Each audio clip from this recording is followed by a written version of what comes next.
20 minute ধরে ফ্রিজে আটকে রইলেন তরুণী।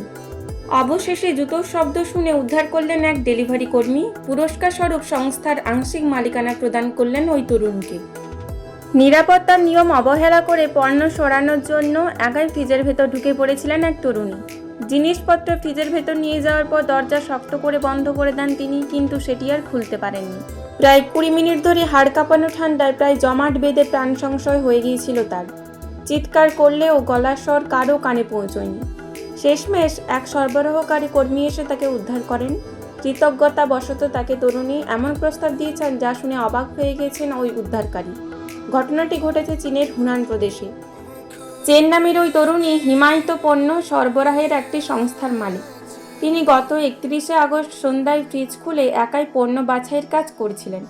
ফ্রিজের মূল দরজা ছাড়াও একটি ছোট দরজা রয়েছে।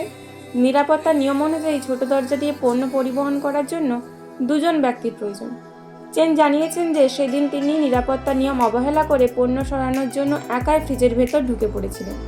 জিনিসপত্র ফ্রিজের ভেতর নিয়ে যাওয়ার পর দরজা শক্ত করে বন্ধ করে দেন তিনি। কাজ শেষ করার পর তিনি বুঝতে পারেন যে দরজা খোলা যাচ্ছে না। আপৎকালীন সুইচটিও নষ্ট হয়ে গিয়েছে। চেনের সঙ্গে কোনো ফোনও ছিল না, তাই তিনি কারোর সঙ্গে যোগাযোগও করতে পারেননি।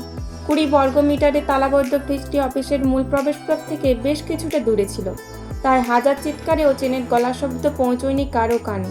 হতাশ হয়ে চেন একটি ভারী বাক্স তুলে দরজায় ঠুকতে শুরু করেন, তাতে ওর কোনো লাভ হয়নি। 20 মিনিট 20 ডিগ্রি হিমাঙ্কের নিচে তাপমাত্রায় থাকার পর চেন কারো পায়ের শব্দ শুনে জুতো দিয়ে দরজায় জোরে জোরে ধাক্কা মারতে থাকেন। ভাগ্যক্রমে ডেলিভারি রাইডার লিও জু চেনের সাহায্যের ডাক শুনতে পান। জু চেনকে বার করে আনার পর চেন কাঁদতে কাঁদতে অসুস্থ হয়ে পড়েন। 2 ঘন্টা পর সুস্থ হয়ে উঠে তিনি জুকে আন্তরিক ধন্যবাদ জানান। প্রাণ বাঁচানোর পুরস্কার হিসেবে জুকে একটি কলম, পুরো সংস্থার কিছু শেয়ার উপহার করেন চেন।